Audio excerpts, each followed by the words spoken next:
Okay, everybody, welcome to the show. Um, I have been watching the chat a little bit just to make sure we were live, and I saw that you guys were watching. Thanks for everybody that's shown up.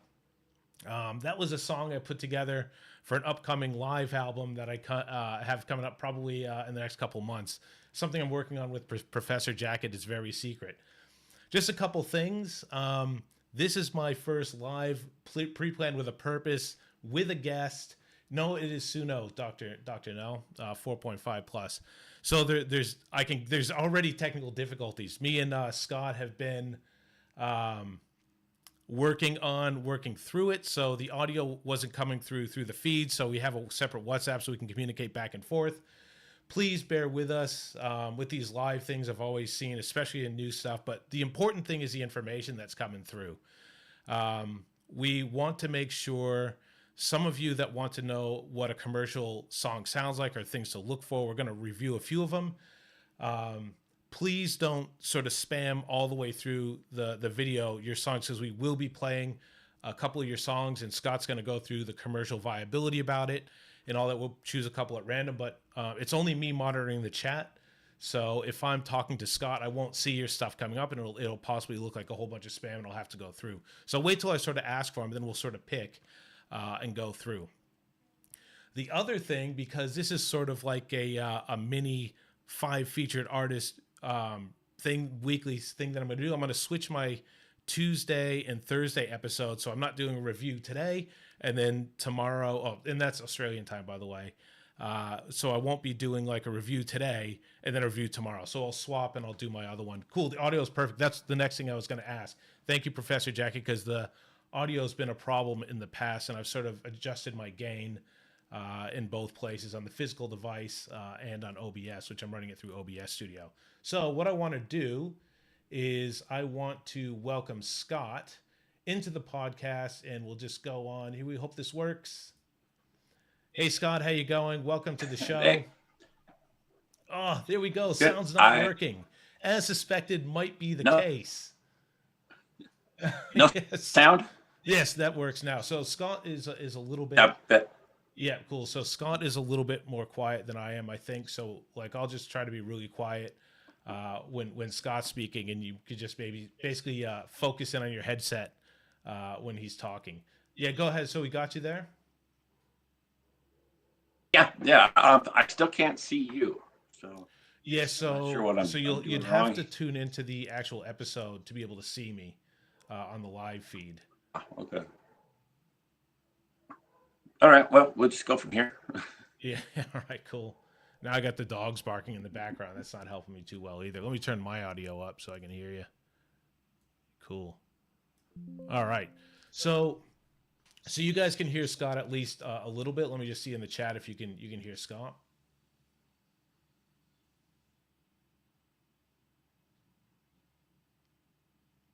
I don't see the chat either. So no, I'll see the chat. You'd have to go to the YouTube episode itself to be able to see the chat. So the link that I gave you is just to project yourself, like inject it into my feed here. Perfect. Okay. Yeah. So if you want to, all things to be worked out. This is good. This is all experimentation. The important thing is the content, right? If we can get the content out, yes, all good. So they can hear you. That's perfect. Cool. And I'll tell you that the good chat. They're all saying you're awesome, by the way. I can see all that. Hey, give me some hearts if Scott's awesome. And you imagine once you become more awesome and you buy and you get that credibility, the hearts are just going to come flying. So yeah. Cool. Let's get into it. What I wanted to do is, for those who haven't actually seen the previous interview with me and Scott, like he was in the industry previously. I think you said 2018 is when you retired from the music industry, like in that Universal music. 2017. Yeah, right at that time. Yeah. So not, like not super recent, but not really a long time ago. Not long enough for everything about the music industry to change, and they don't know. They completely changed their minds on commercial success. And they think so you're recent enough to remember all that stuff. So maybe just explain what your role was. Like, why should people be taking your advice on what's a commercial success in this context with AI music? Well, sure, sure. I worked in digital royalties. I worked for uh, Warner Music Group, which is Warner Electro Atlantic.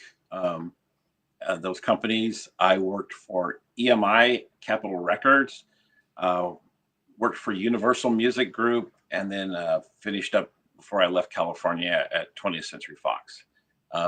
My primary focus was royalties, specifically on collecting royalties from companies like iTunes, YouTube, and those, where we had our digital outlets. I started working right at the beginning of digital music.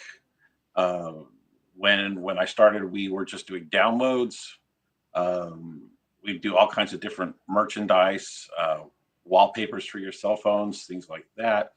And when I left, we were doing streaming, and really developed a lot of the royalties platform for collecting from companies on the royalties side. So I've seen a lot of I know a lot of what the mechanicals are, what you're going to make, what percentages the record labels take. I know what the record labels do, what's expected of the artists, things like that. So hopefully I can, give some advice to help people out. Like I said, I'm not anyone that can get anybody signed. I wish I could. Yeah, that was one of the things I when I wanted to worked, address too. Like you can't get anybody signed here, but you do know what people should focus on when it comes to Mhm. and there's a lot of different reasons to do it. And some people it'd be good just because this might be curiosity. Like I didn't have a line at the record companies. I don't know. Like I can suspect what they sort of pick up on and what they want to do. But yeah, it's good to get this information. Even if you're not trying to be a massive commercial success, like this is cool information. This is cool content. And I'm certainly going to learn a lot from you. I've been a lot of the stuff when I pick my features, it's stuff that I like, stuff that's creative, stuff that's artistic, stuff that's groundbreaking. Do you think initially when the record industry is breaking into AI music and potentially choosing one of us in this community, do you think the really creative stuff that's groundbreaking and never before seen, is that likely to be the stuff that they pick up for commercial gain? Um, Honestly, they're looking for that. They're looking for the next big thing. Who wants you to the next grunge movement or the next. But the thing is that they want you before you can color outside the lines. They got to know that you can color inside the lines. If that makes sense. Hmm. They want to know that you know how to make music. You know how to make a good song, and then once you've established yourself, then you can go outside the lines. If that Yeah. makes sense. Yeah, that's It's good. it's like So do you think you you talk could about establish any kind of. yourself? Do you think you could establish yourself like through YouTube and Suno and all that stuff, or like would they Well, want to that's be working exactly with? where you got to do it. That because Yeah. and that's where they're looking. The for songwriters and things like that. Because let's talk about AI music. We don't have a method of performing live an AI song Hmm. unless you're going to do something like a video show or a live concert that's in a theater, a movie theater, projected onto a screen.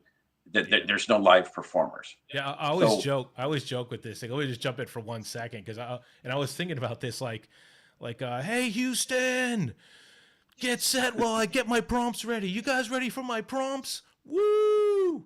Oh look, that first three songs not exactly what we're after. Let's get. I reckon this foot that's not going to be it, right? yeah, wait for a second while I regenerate. Yeah, And let me regenerate. I'm almost out of credits, Houston. Woo! so yeah, so I think that the AI music is going to really it's going to start out with songwriting, and that's the real place to make your name at first, you know, um, and then show that you can write a commercially viable song, get a lot of hits on YouTube, get followers. You should be on Instagram and have followers and stuff on Instagram, maybe TikTok, X, Twitter, whatever you want to, get a gather a following, and Yeah. they'll start to take notice. The A&R people, the artists and repertoire people, they'll start to take notice. Producers will take notice because producers got to find music somewhere, right? They're not writing everything themselves. So they producers have songwriters they work with, and they look for people who, can generate that kind of interest and a following. So definitely, build out your repertoire on YouTube, and put out your stuff, promote yourself on Instagram, Facebook, get a following, and then the people will come to you. So you reckon that they're actually looking now? I think so. I think producers are always looking. Also, another side of it is sync, is television, advertisements. They're looking for music. Get yourself on a playlist on Spotify. A lot of people that are music supervisors for shows, movies, and things like that, they will look at specific playlists, in the styles of whatever they need. And that's another avenue. That's a non-performing, but a way to get your music out there and to make money on it. Yeah, and I guess people are wondering how to do that. Like I look at people and I can see, and I don't want to. Sorry guys, I know I love to spruik X-BlueDivision out there, but X-BlueDivision's a great example to me.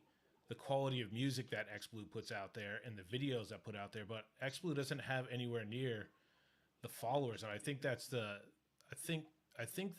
frustration that a lot of people feel. But like in the traditional classic sense of music and what we're doing here, that's the frustration that people feel, is like everybody that does it, like whatever stage they're at, like really great music, and it's not necessarily great music when you start, but as you go on, you go, man, I'm really hitting it, but it's not mattering. Like no one's picking it up. And I suppose like traditional people that been in the scene. Matt got quiet again. Is it this any? Hopefully that'll be better because I'm talking then. And people sort of get frustrated with that. I don't know if they should be frustrated, but how do you get seen? Like I said, with X-Blue out there making great music, and there's a whole bunch of other people out there doing good stuff, but with really low subs. Or maybe it's just that I don't know what really good stuff is. Like that's the frustration. Then you see some people that are picked up, and you go like, it's sort of average. So how does that work out? Like, how do they decide that? And how do the subs get up? Do you have to artificially bump up your stuff to be seen before someone else can see your stuff that matters? That we all matter, by the way, even in this context. Well, I don't think anybody should be artificially bumping their stuff up, because that's going to get noticed. One thing, working in royalties with YouTube, they filter out, because they're not paying bot views and things like that, and they have ways of filtering those out on royalty reports, and you can contact YouTube, and I did when I was auditing, and they would say, oh yeah, well, you got this artist and they've got so many bot views, and so we don't pay royalties on those. Yeah.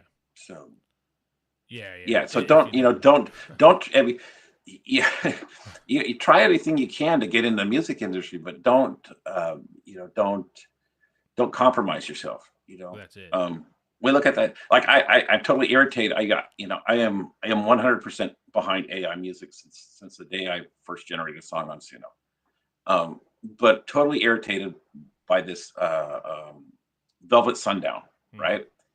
And they put out their song, and the 250,000 views, and you're seeing stories. Oh, hey, AI band has 250,000 views, and then the next story, AI band has 500,000 views, and then they've got 1 million views, and it's all because of controversy, and because they didn't identify themselves as an AI band. Well, and someone pointed out to me, and I haven't confirmed this, but someone I trust in the community pointed out to me that particular, your mic is weak. I don't know. So you're still going to get. I thought you were going to get this issue fixed. Sorry, Zanzibar. Like I don't know what to do. Because everybody was saying I was sounding really good at the start. It just, I don't have a tech crew working with me, and my mic's turned all. But we have to get the tech crew for the next time. Yeah, well, yeah. Like donate to this channel, right? Like, so sorry. So yeah, with the Velvet Sundown, it's like I was told that like 2 days in a row, the exact same amount of traffic was showing to those, showing that potentially, yeah, those are artificial. I wonder if he's got dynamic leveling or something. Matt, you sound great over here. So some people are saying I sound great. Your mic is a bit weak. Let me see. So is that any better? Focus right. Turn my mic up. It's going to be a bit of a delay. My mic's turned all the way up. Let me just see in my sound setting. Let's see if I turn my mic up here. Volume input. Oh, that turned down for some reason. That might be better. Within Windows, hopefully it's not crackling, which sometimes it'll do if it goes too loud. Great over here. That sounds fine. The other bloke, I can't hear. Oh, I can hear you. Should be good. No. Yeah, that's better.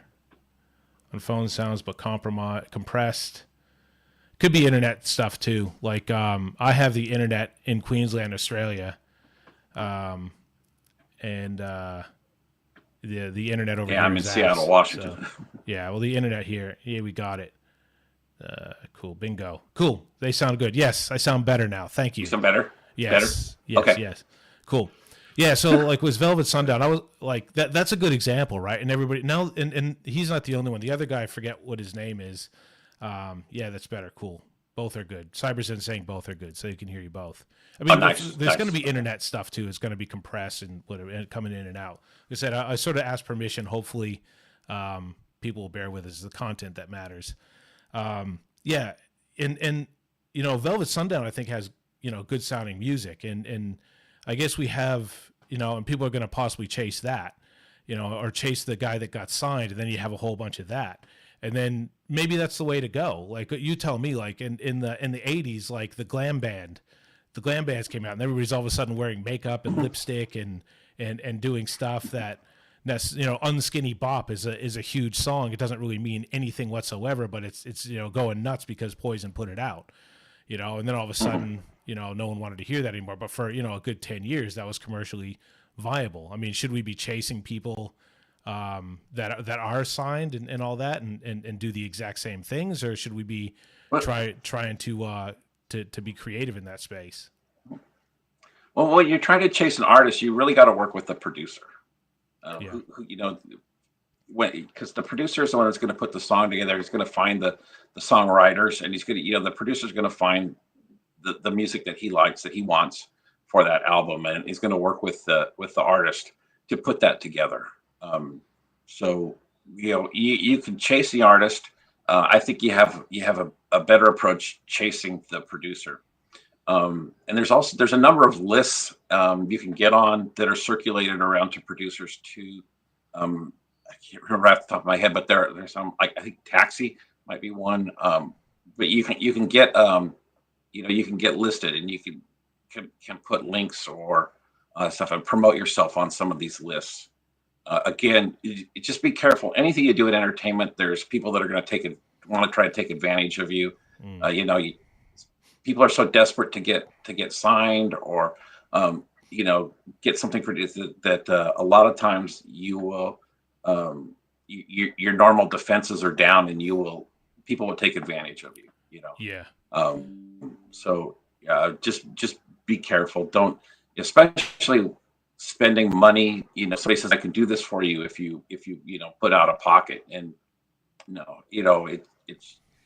it should be that they're doing it because they think they can earn money off of your music, and that's going to be their reward, not you rewarding them. Yeah. Well, I mean, that's actually a really good thing to cover, and I hadn't really thought about that as the mental thing behind it. Like and I remember I asked Cyberpunk Yard Dog about it, and he was a little bit standoffish as well, and I thought, well, he should probably protect himself. And I've spoken to a few people early on. You should probably protect yourself. And I'm thinking, like, when I started my cybersecurity business, right, and we ended up being in the front of a large company to get a large contract. And my experience was when they come to you with the contract to sign to do your consulting, send it to the lawyer to go through and my feeling was they expect that, right? Professionally, they expect that. Mm-hmm. And my business partner is like, no, we're the little guy, just accept the terms and all that stuff. And it just wasn't. And we eventually send out the contract. Like I was kind of outvoted because I had two business partners. I was like, no, they expect you to send it to the lawyers. And it came back, it ended up being a good deal, was whatever. But, they sent the contract back saying, well, okay, we accept the changes you make. That's all good. We didn't make any changes, but that meant they were expecting it. And I had a interview with Reese Thompson, who has been in, Hollywood movies with like, Bruce Willis and a few other big names. And I asked him the question, like, you're up there, you've been signed, and you're in front of these big names, like you feel intimidated. Like, should you be just saying, I'll take whatever, I'll do the initial work, get named? Like, I know some people in the music industry definitely been screwed over many times from that. What's the approach? Like, someone does discover you somehow, how should you approach that? Like, take your contract, sign it, and run, and just be thankful for the success, If that's what you want to do, but you should protect yourself. You get a contract, I would find an entertainment lawyer, somebody that specializes specifically in entertainment. Because people say, oh, the big record label is going to rip you off. And yeah, you have to be careful. They're not intentionally trying to rip you off, but they're going to work to their advantage. Yeah, that's their job. Right? Even if that might be to your disadvantage in some respects. But, so I would always, in any contract, I would get an entertainment lawyer just to review the contract. And I think the money you spend on that will certainly be offset in any sort of potential loss.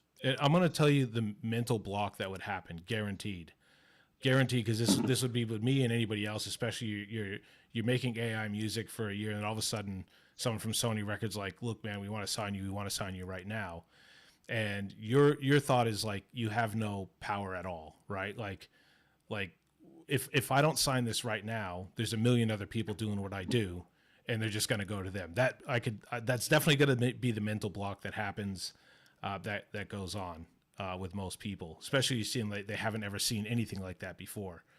Like, do you have any power to come back? Because to my opinion is, if they've gone through thousands of songs and thousands of people, they want to talk to you. Like, there's something of value. They picked you. So in that way, you must have some sort of leverage or power to negotiate at some level to move on. Mm-hmm. And if they're trying to pressure you, then it's not the right deal. There's a reason why they're trying to pressure you. There's something they don't want you to see, right?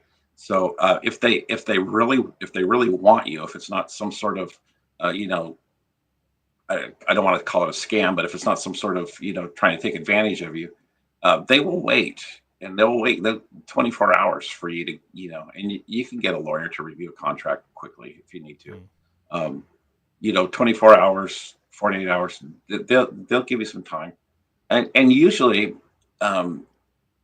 if you're signing with a label, you've been working with an A&R rep, and they just don't show up out of the blue.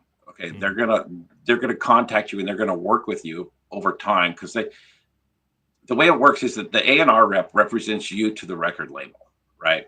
And he's deciding if he thinks that you're going to be, profitable for the record company, and then he has to take your portfolio and he has to present it to people above him, because it's not the A&R guy that decides, your contract. So explain A&R. Did you say that acronym, A&R? Yeah, AR is artist and repertoire, and it's basically the artist management from the label side. And so they're managing your career or your partnership with the record label. They're going to coach you on the albums that you release, how to do, where your music's going to be placed. They're going to manage all the whole business side for you. Okay.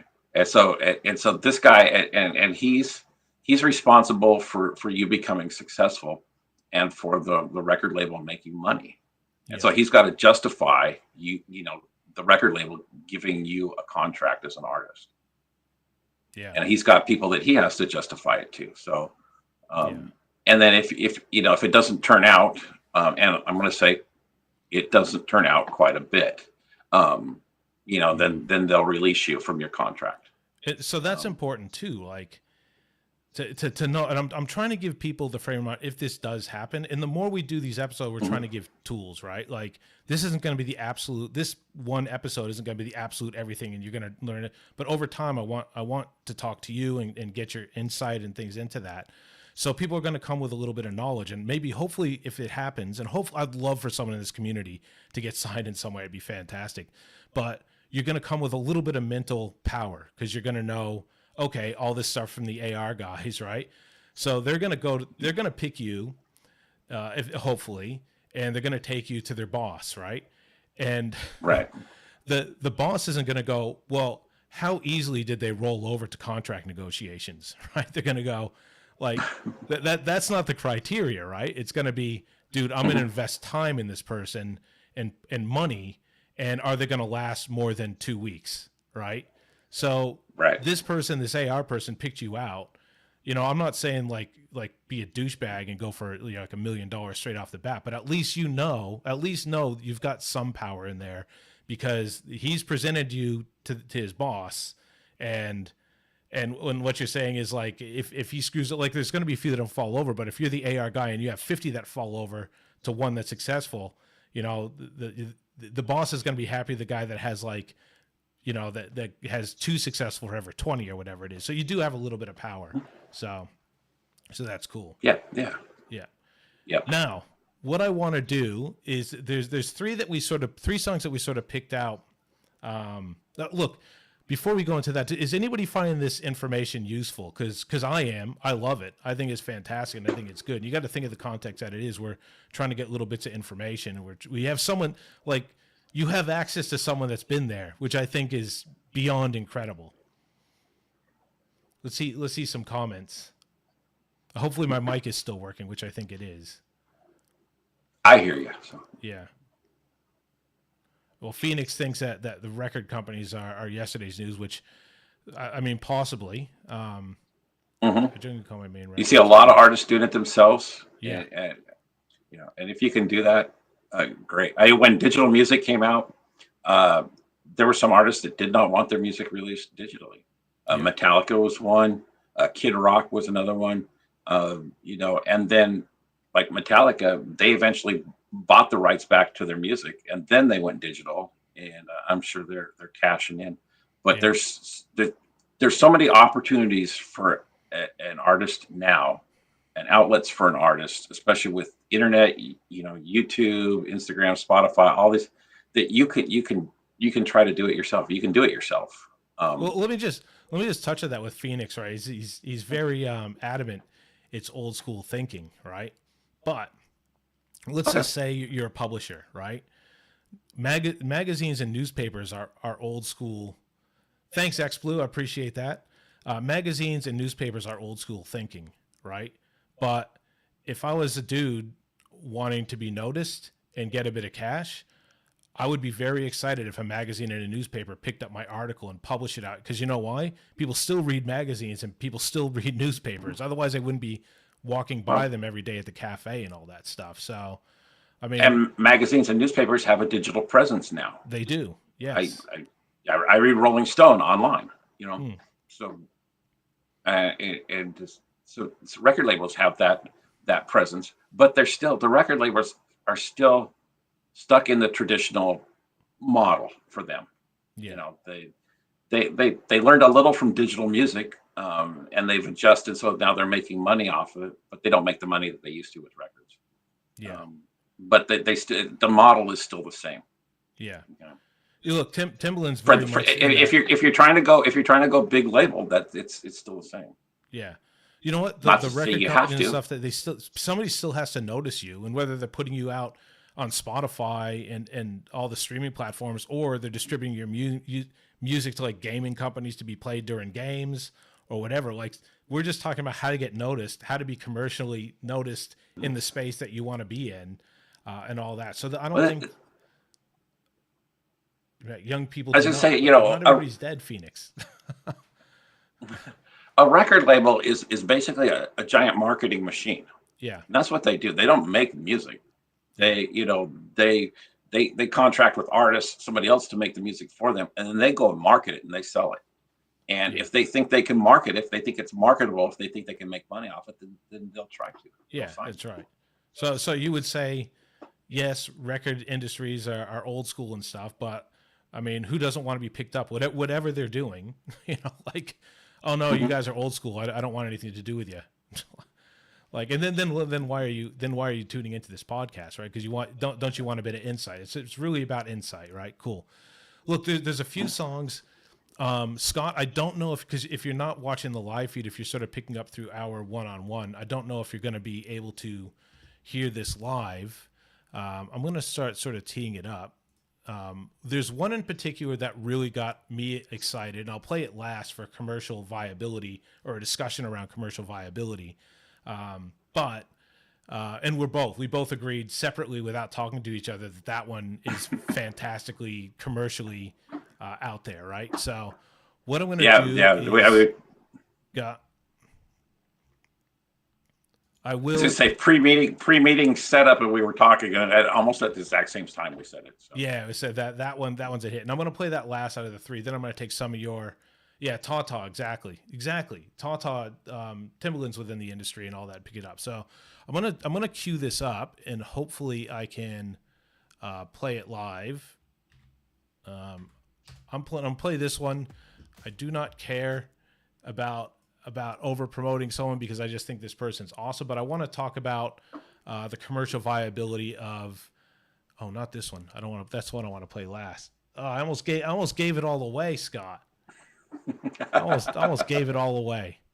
Let's go. Live internet. That's right. This show's live. I remember the hang on, let's see.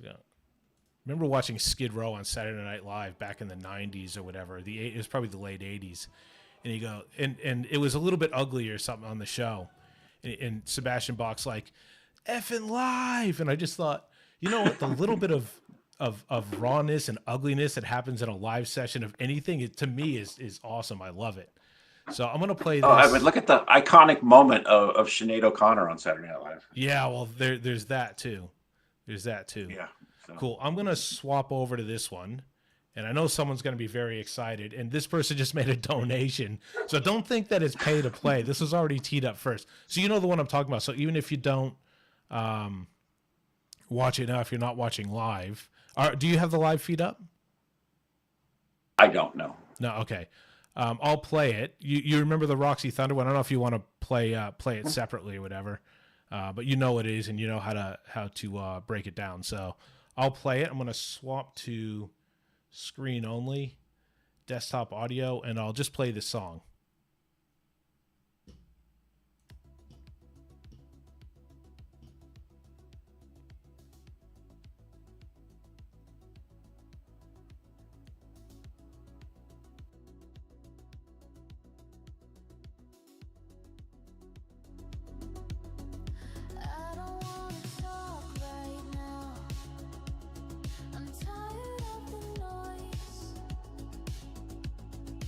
Getting hard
I'm tired of the noise,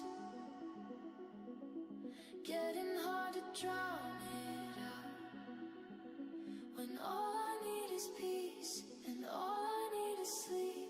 So why don't we?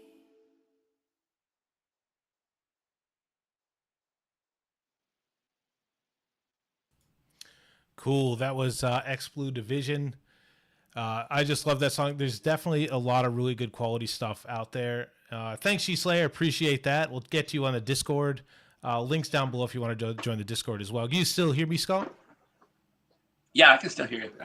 Cool. So let's break down the X-BlueDivision like that one. stuff. Yeah, did you, I love that one. And actually, X-Blue is one of those people that sends out. Yes, the character consistency is awesome. That was something we used to struggle with a lot. JailHouse Lock initially, but X-Blue's gotten this right for ages. You want to get out of that. I was gonna comment on the video. Yeah, go. You know, that's a nice character. And what I really liked about that video was it didn't strike me as being AI. You know, the character consistency, the editing, and all it you know, it just looks like a nice, you know, solid music video. Somebody vibing to the song. Yeah. And is that the kind of thing? See, this is the thing that gets me, right? Like, I like what I like, and I get really excited about some stuff, but I'm not everybody. I don't know if commercially, if the stuff that I like is going to be it. Like, maybe I'm stuck in the past. Like, I like my Led Zeppelin, you know, and I like my Rolling Stones and stuff, but no one's signing that type of music anymore, and all that. It's like, it's beautiful stuff. I look forward to X-Blue putting this stuff out all the time, but is it commercial? Like, is that something that potentially would be signed? Like, to me, it's frustrating. Like, I look at X-Blue's subs and I go, this is some of the best stuff out there, but the subs aren't where I think it should be. So this song, this track really has a European vibe. It you know, very strong synthwave, and then when I went in and looked at their description, their comments, I see, you know, it's German. So I'm assuming that you know that this artist is in Europe somewhere, and it really has that European. So you know, I could see you know, a label picking this up, somebody in Europe, you know, in you know, I don't know, well, Germany, France. You know, I could see this playing in a club somewhere. I just when I listen to it, that's what the vibe that I get is I'm in a disco in Germany. You know. So do you think maybe the lack of response from like someone to sign in America is because of the German writing in the comments or something like that? They pick up. It could be, and it's just it's not you know, if you're looking for success in the U.S., it's not the mainstream U.S. pop type music, but there's a place for it. I mean, it has there's a niche. There's certainly synthwave playlists that you can get on, you know, to promote your music again, and then I keep throwing out Instagram and all that, but you know, and YouTube. Is it really promoting the shorts? If you put out a YouTube short, you know, I take a clip of one of my songs and I put out a short, you know, that's 30 seconds or a minute long to promote the song, you know, and trying to direct somebody. I'm getting 600, you know, or more views on some of those. Yeah. Where, you know, one of my songs is you know, and my little, you know, 35 subscribers that I love, you know, and I can get, you know, a dozen likes, but I get a lot more promotion wise from putting the short. This is the technical stuff that I was. Are you guys getting an ad right now? I might have to. Oh no, it's people are talking ad. Number one ad. Okay, maybe it meant something else. Sorry, go ahead. So, yeah, just say, you know, maybe take this song, put together some short clips, you know, especially with the video, and you know, and try to promote people move, you know, to get them to go to your YouTube. Yeah. You know, to get this and to get the viewers up, and then, or they might follow you on Instagram, Facebook, things like that, because they like your music too. Yeah. So it might be But, a promotion. Yeah, get it out there, promote it. People are saying niche, so it's like X-Blue's a particular niche. It's very niche. It's very niche. So this is the thing that I'm starting to find. Like, I'm sort of known. I might get a marketing person on at some point. That might be an interesting thing to get someone in online marketing, or like even if you know someone in the industry in the future, because that seems to be the big thing. Because I think everybody has, me included, like, you have to learn who your audience is and then learn what they like and then give them what they like. And us sort of being creative, maybe our issue is we're good at that part. We're not good at the marketing part of it, and maybe your audience and knowing what to bring to a marketer so they can sort of put it out. Like, how would X-Blue, for specific, like if we were to look at X-Blue's song and what X-Blue does, how does X-Blue get to that, European synth market to get it out and commercially available in there, and in that space that X-Blue plays in? Yeah, so you got to look for streaming services that are, more geographically specific. I know some of them like maybe going back Deezer, maybe some of these that are Deezer, bigger in the UK that came over to the US, later. And then again, get yourself on the place. Submit to retrowave, synthwave, chill, some of these different playlists that are out there. There's been a couple questions on like that. How do you get onto the playlist? Like, this is specific for this song, and I guess for every, like, how do you do that?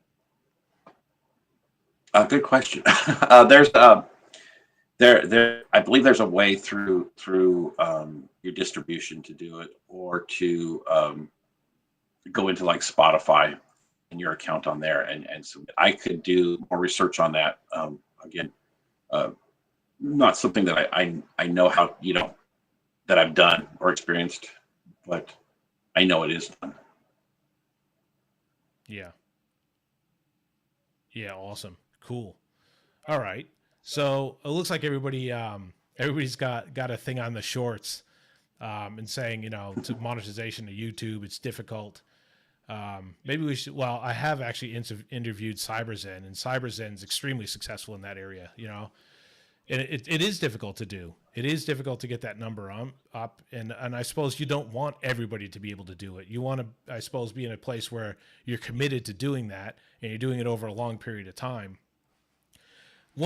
A thing that I constantly mention, like over time in a few different things, is the idea that a lot of us are new to publishing stuff and putting things out.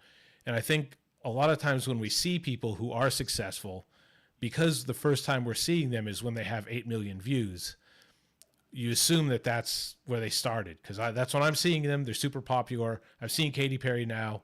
She's super popular. That's the way it's always been. But, all these people have put time in, and they've struggled, and they've just kept going for whatever reason. And I guess sometimes probably they are lucky in some ways as well. But, 3,000 or 5,000 watch hours, and I think a minimum of like 1,000 subs, it's just something you have to work towards. Like, nothing's given to you, especially in this way that I've found. So do you do what? And there are no shortcuts. CyberZen, exactly. There are no shortcuts. CyberZen that I'm talking, like, I've watched CyberZen since CyberZen had very few viewers, and I picked up straight away. For one thing, because CyberZen has like long form, I guess, music, but also visually stunning, and it hits a niche, and you can turn it on and just sort of go, And I suppose if you're not, this is the good thing about talking about stuff commercially viable, because commercially viable means more people listen to it. That's why it's, I guess, commercially viable.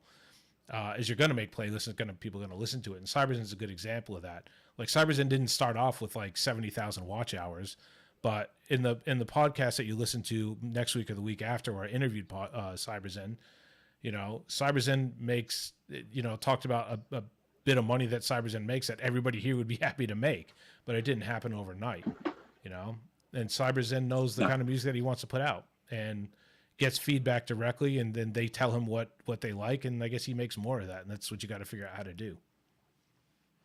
Yeah, I was watching a documentary last night about Randy Rhoads.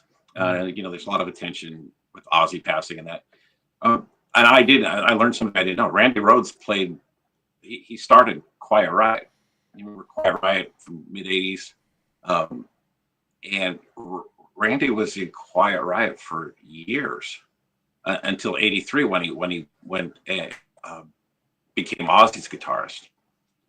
And there's cool stories Quiet Riot too, but yeah, and Quiet Riot didn't get signed. It didn't have a hit, until late '80s when Come On Feel the Noise came out. It takes a long time for bands to really, get attention and to get to a point where a label's ready to sign them. Yeah. These guys, they grind it out, and that's what they're doing. The performers. Yeah, and it's gonna you got to do that. It's going to be harder to be seen now because Mm-hmm. I'm going to throw a number out there made up, but it's something like that. Like, 8 times the amount of music put out 1 year in the last year than there has in the history of mankind because of, AI. So it's going to be harder to be picked up. But this I guess, conversation is to put you in the best position. Yeah. Thanks, Numi. I appreciate that. That's awesome. Right. Exactly. Love that. I got a donation from Numi. I appreciate that. Sweet. Yeah. Thank you for that. So that's said about that. It's not easy and it's even harder now, but if you want to know the best, you want information to arm yourself with, it doesn't mean you have to. So, and here's a question, and I'll go to the next song, right?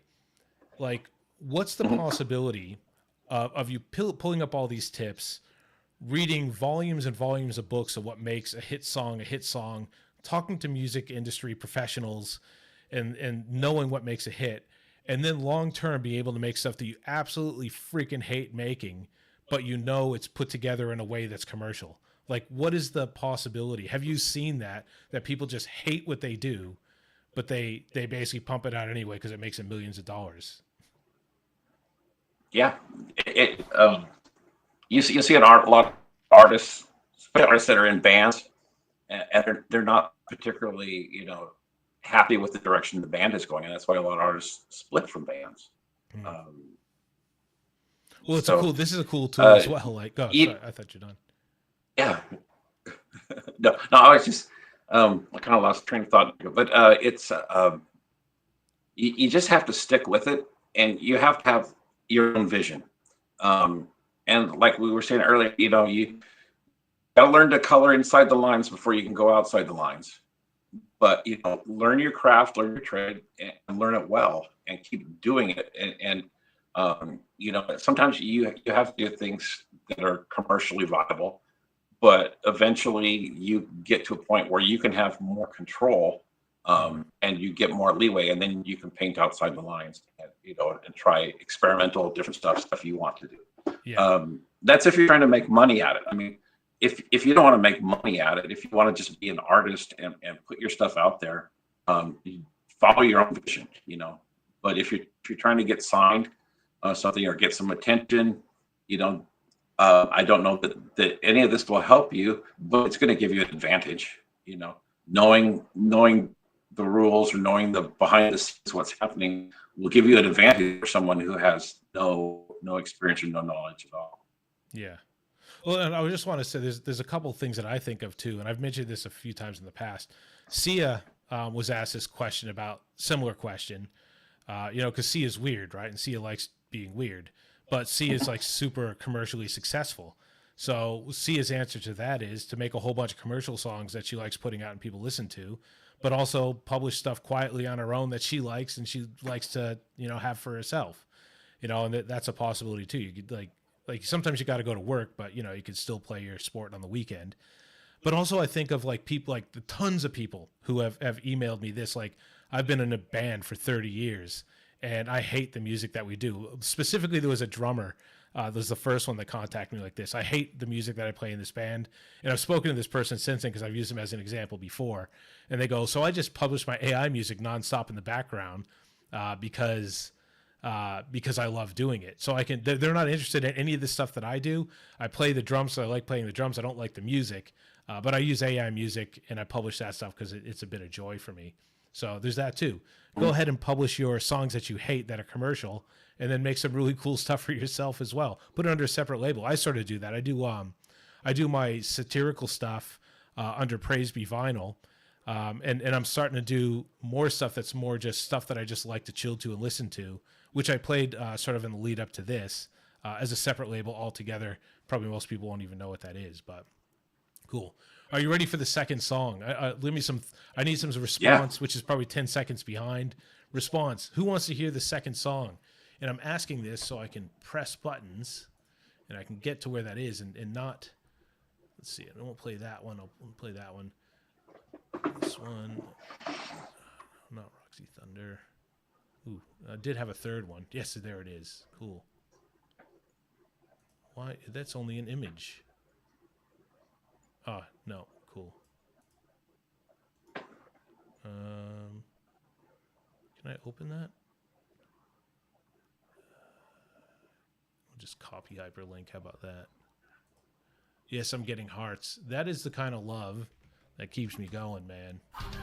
Okay, cool. All right, I got this one. Now, this is that JailHouse Lock one, Cancer. You've seen that one. I'm going to play that one. It is funky and weird, and I just want to talk about, because I love that. I went, this is funky and weird, man. And I was like, I love it. And to me, I went like people will like it, but will a record industry, would the labels pick that up? Would anybody sort of do? So I'm just going to put it up here, and I'll play it. I'll just get over to here. Screen only. Cool. We'll play it. We'll play it for you guys.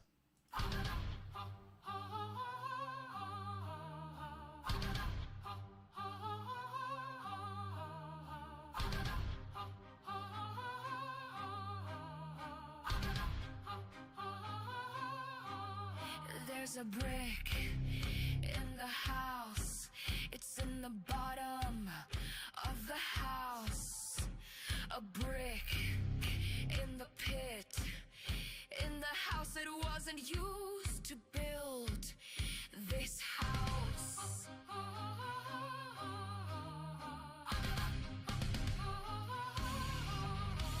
I am cogito ergo sum.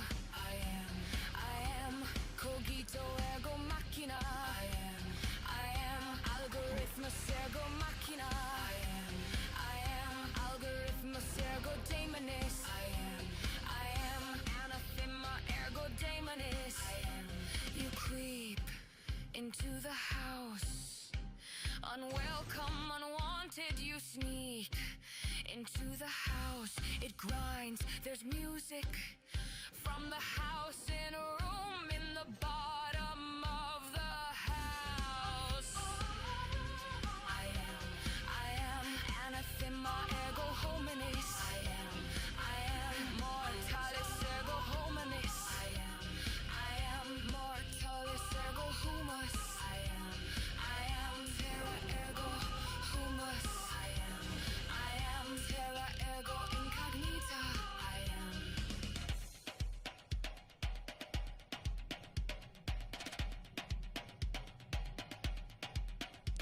You know who lives in this old house?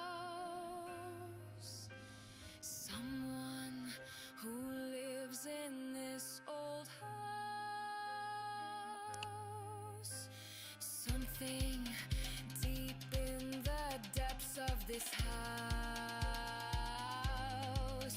It calls it home in the deep of the house.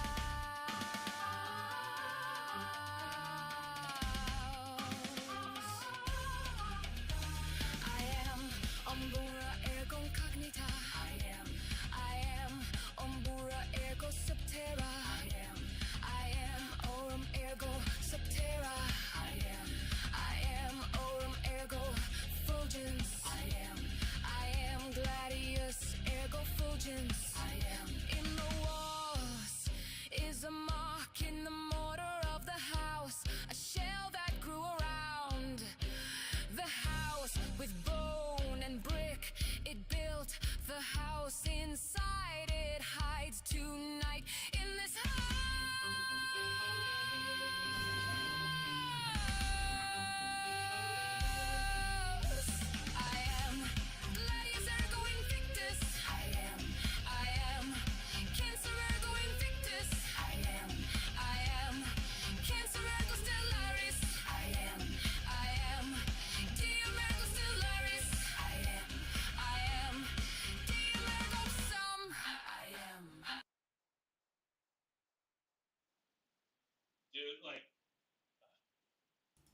Dude, I absolutely love that video. Look, Honest Bob chucked something up there about, do you prioritize video over audio? So I like to think that I don't, but you know, I'm a human just like anybody else, and when I see a good video that tells the story of the audio, I like to feature those. But I don't only like, sometimes I'll put some sort of visuals if someone sends me something just audio. And also, like, I'm very YouTube centric. Like, my audience is YouTube, so they tend to make videos with their stuff. Specifically, before we get into like your breakdown of this one, I absolutely loved it. The person that sent it through to me said, and it's funny. Like, I'm gonna speak to Honest Bob's question about prioritizing video. This person said, "Yeah, I don't do that well with the songs. Really, I just love making the videos." And I'm like, dude, like, that song to me was incredible. I loved it. Like, I was tripping out watching that video because I like commercial, weird, poppy. It's good, but I absolutely love, because there's a time and place for it, right? But I absolutely love stuff like that, stuff that blows my mind, that go, that's different. It pops out. It's great. And I hadn't heard a song like that ever before, and it just went with the music. I loved it, and that's why I was sort of wanted to feature it here, which I thought was fantastic. Now, that's no one's here to hear me talk about what I love and why. I guess maybe you do, because that's why stuff gets featured. But talk about the commercial value of that. Like, what's the possibility of that being seen as valuable? I love this song. I love the video. The video is super creative, and there's a real juxtaposition because it's like I'm listening to it and I'm thinking it's industrial, but it's Florence and the Machine in some respects. You know, it's got that really nice female vocal, and you know, and but the repetitive industrial, you know, beat, and then the kind of gothic video.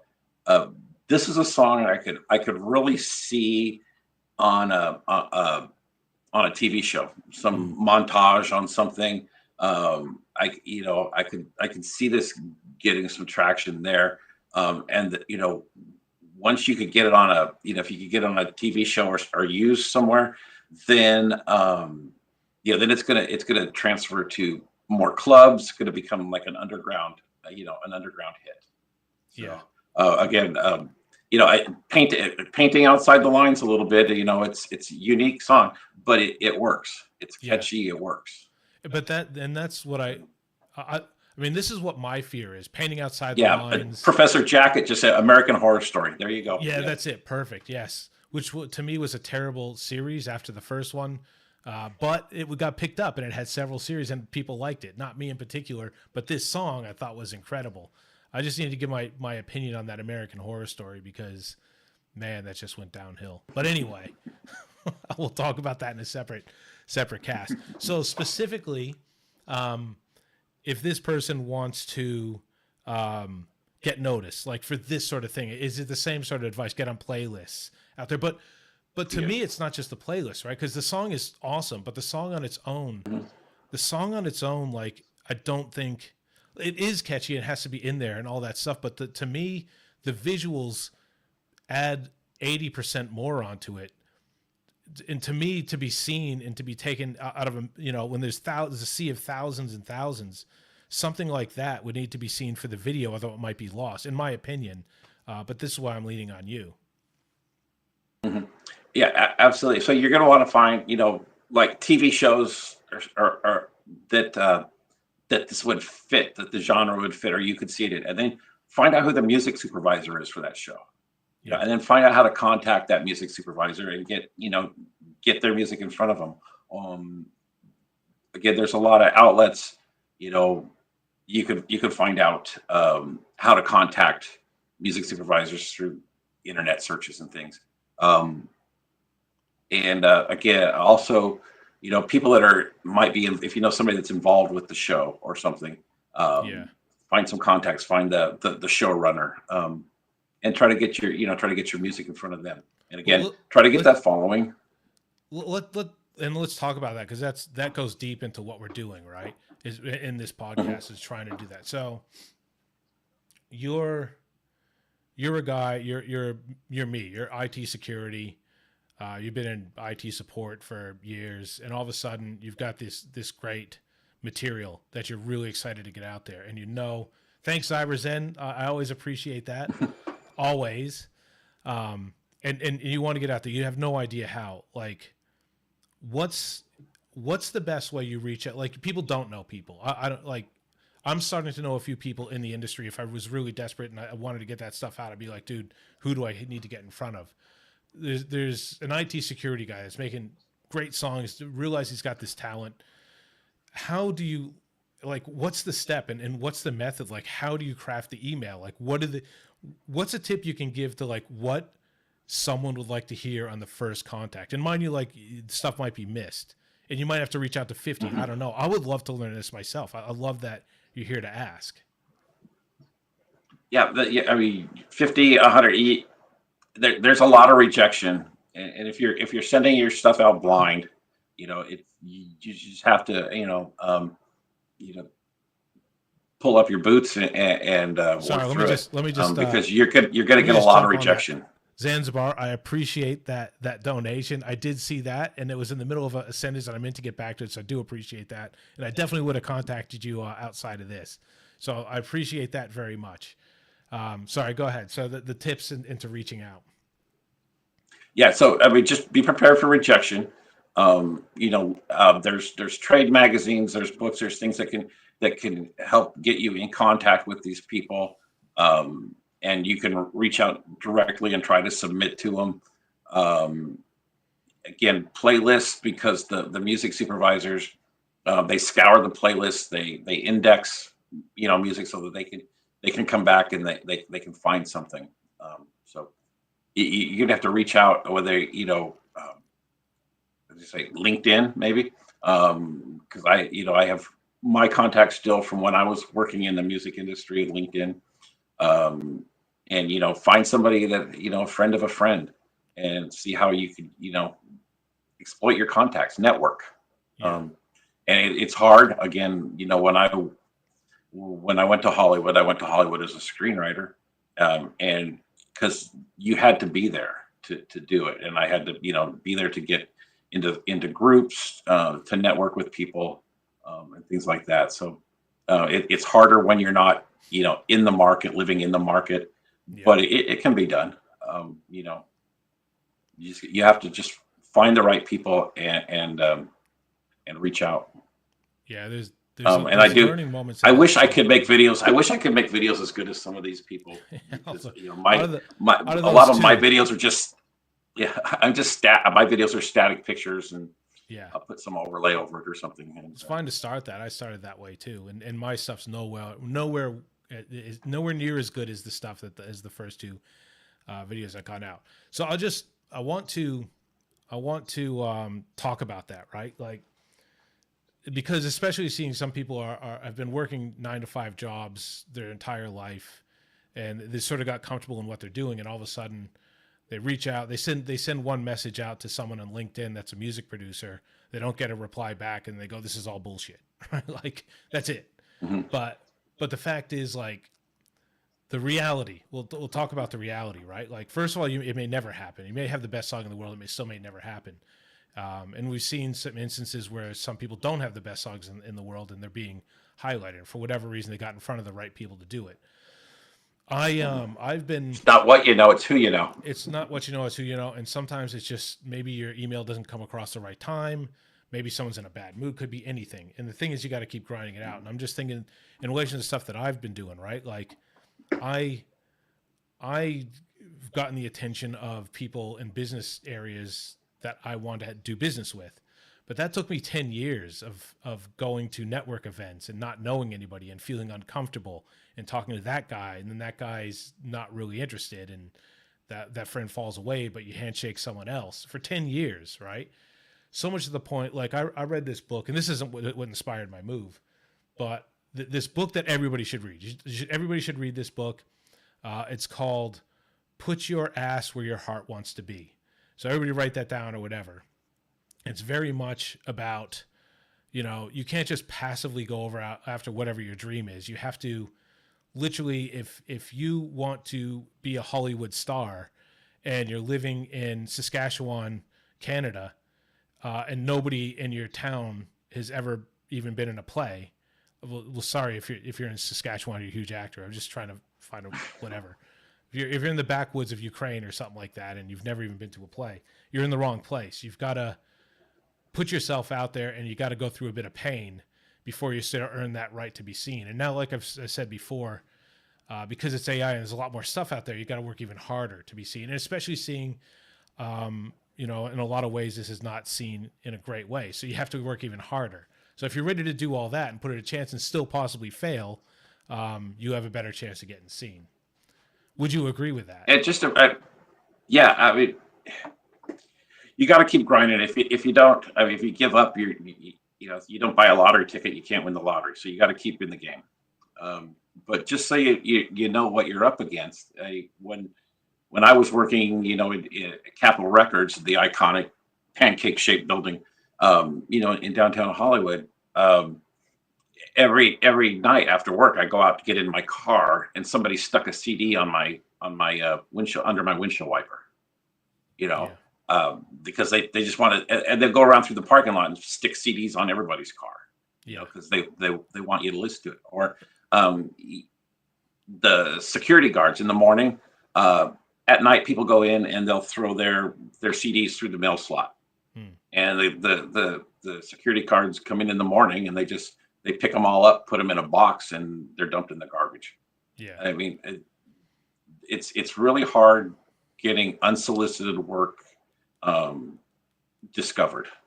Yeah. You really got to make some sort of personal connection or connection with somebody to get that, to get your music to the top of the list. Yeah. Did I listen to this? Well, first of all, if somebody gave me a flash drive to put in my computer that had music on it, I'm not putting a flash drive. Yeah, that's right. Exactly. So, and you got to be aware of that too. Like why? Yeah. And a lot of the AR people won't listen to the CD. They're worried about lawsuits. Something like, somebody claims, I dropped off my CD and somebody listened to it there. And if there's just a regular policy of the security guards dumping them in the garbage, then there's no real evidence of law of copyright or anything like that. So you got to find ways around that. I would feel like people obviously get discovered that made CDs. Like how would they get around that? You have to know someone. You have to get, like when I was working there and I knew people in A&R, I found a band on MySpace back then that I really liked. And they were a band out, because I'm old.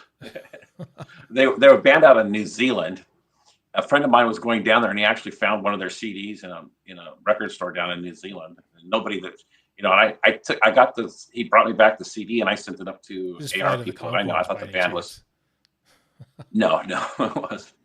I sent it up to the AR and say, hey, we should bring these people into the United States, and he's like, he listened to it and then he said, no, it was type of a kind of a grunge genre after grunge was kind of done and going away. And he's like, no, this music isn't current. Yeah. Like, oh, wow. Okay. But you had your chance. But the thing is, but I had my chance too. I just want to jump in on that one, right? Like that's not like, that's not the end of your journey necessarily. Like I know dudes that have gotten signed for major league contracts in baseball. They go up in the minor leagues. They get their one chance. They think it's their one chance. They blow it with that team, and then they just give up, right? But that doesn't have to be it. Like my recommendation, if that's it, you've been flown to the U.S.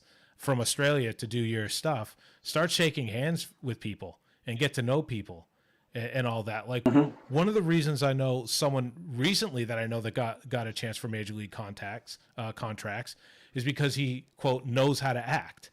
Like he wasn't the most talented, but like Dominican players were in the dugout at spring training asking Bryce Harper for his autograph, while the guy I know here, good friend of mine's son, he's out there just grinding away, showing up at the gym.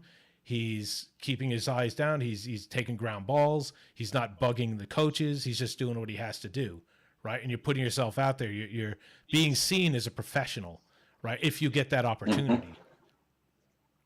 And let me just talk about No Site Gaming. No Site Gaming has been pretty active in the chat here. Networking is so important, and it's so true. And I've mentioned this earlier. If you're that guy from New Zealand and Scott flies you out to the States, don't squander it. Like that studio, that record, that person right there. But you think about, like, I don't know if anybody's seen the documentary about the Spice Girls, right? The one that initially took them in with the studio dragged their ass too long and weren't going to sign them. In the meantime, the Spice Girls were shaking hands with other people, right? And then the Spice Girls got that massive contract, and then everybody knows who the Spice Girls are, right? So, yep. You got to keep at it. You got to keep working it.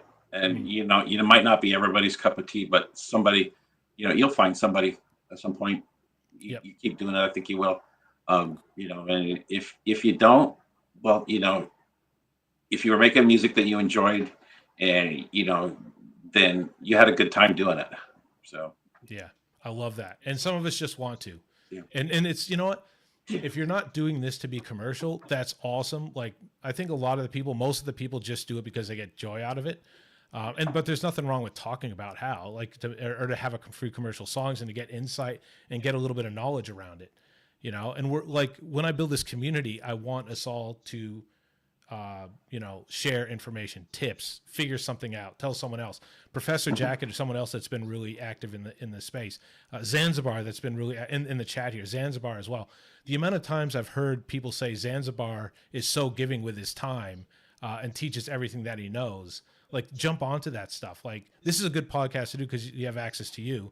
You may never want to make a commercial song, but to know it and to know what it is and what is a commercial success and how to reach out to people. A lot of this stuff can be applied across multiple things too, right? Maybe you want to know how to not be commercial but make really good stuff. Like getting in a room with someone, even if it's a virtual room, and shaking their hand on a Zoom call to make really good, like as an example, specifically around the chat. Everybody's saying, like, I don't know how to make videos like X-BlueDivision, or the second song, that Cancer song. Like, these people I know are cool people. Reach your hand out virtually, send a message to them somewhere. For John, $20. Awesome. Thank you very much. And you're welcome for putting together. Wow. These people, I know. No, man, I just got chills down my leg for all these things.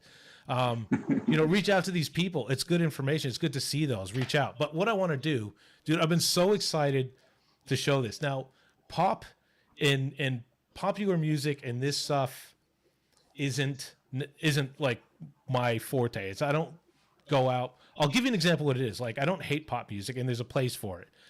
And I was just thinking about this song that we're about to play now. It reminded me of, like, I was in the military police, right? I was in the National Guard. And in the summertime, you basically get activated for 2 weeks, and you go to different base, and you get an active duty military card and all that stuff. And one year I went down to Panama. We had to guard gates in Panama while active duty guys did whatever they did. And we got our military police cars. We were driving around bases, and we had to drive from one base in Panama to another base in Panama. And I remember me and my other tough military police guys sitting there with Britney Spears cranked up in the military police car going, oops, I hope I don't get demonetized for this. But, oops, I did it. We're rocking out, putting our lights on. Woo! Of course, the National Guard, we're not all that professional. We're going through, but like, I don't listen to, like, Britney Spears isn't my thing, all that stuff. But I can, people, if you're open to it, you can have a bit of fun with stuff, right? And I think a lot of times pop music is just about that. It's not to be taken seriously in that way. You don't always have to be talking about your ex-boyfriend or your breakup or, whatever issues you have. Sometimes the vast majority of people just want to listen to music, have fun, and not have messages, slamming in their face, right? And there's nothing wrong with putting that stuff out and liking that stuff. I like to be reflective and listen to music too. But I saw this one, and it only came to me a few days ago. This person has one song out. The views on this one song are insane, right? And I know exactly why, and I think you know exactly why, and I want you to talk about why after. I'm going to play this next song. I'm going to get it queued up. Talk a little bit. I know you can't see the Bunny Delicious isn't. Sorry, Bunny. 100%. I know you're agreeing with me because your stuff is commercial AF. I'll probably push one of your songs out there too. I love seeing your stuff. It's just fun, right? And your genre isn't one that I sort of turn on all the time, but I love seeing your stuff. Let me just see here. Here we go. Here's the finale one that I went, dude, I got to talk about this. It's called Party Like It's 2099. Even the song to me is pop commercial. Phoenix is going to be going off the freaking rails. What a bunch of bull crap. People listening to this. Am I right, Phoenix? So I'll just cue this one up here. Oh, Zanzibar Motorhead. Yeah. Come on, Phoenix, give it to me. Give it to me before I even pop that song up. Tell me how bullshit this is. You go. Also, I love you, Phoenix. I'm not having a crack. Well, in a way, but a fun crack. Here we go. You guys ready for this? I'm going to bring it up. Let's see. All right. Here we go. I'll turn my mic off.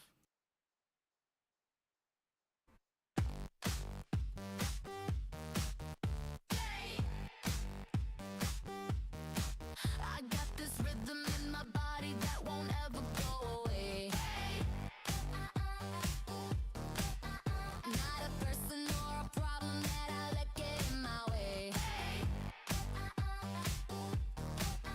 Can't explain it, but my feet can move and they know just what to say. I leave my hands to do the talking when the DJ presses play. Let's party like it's 2099. Hey, party like it's 2099. Tonight we celebrate, till tomorrow it can wait. Tonight we stay up late, till tomorrow it can wait. Let's party like it's 2099. Hey, party like it's 2099. Tonight we celebrate, till tomorrow it can wait. Tonight we stay up late, till tomorrow it can wait. You got me heated like wasabi, but I bet you wanna taste. I was so focused on the catch that I forgot about the chase.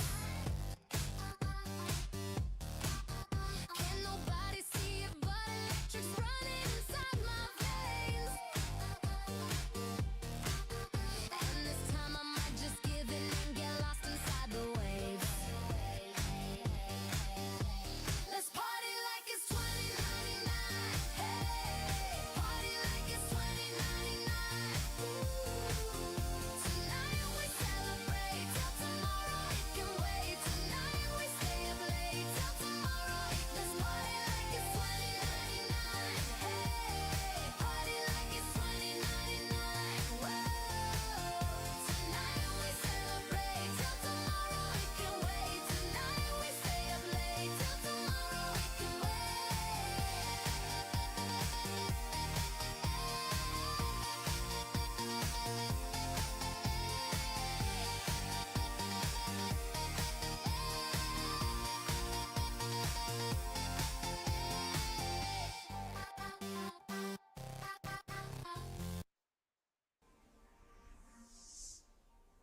Good morning. Our top story. Sadie Marlowe has been named Best New Artist of 2099.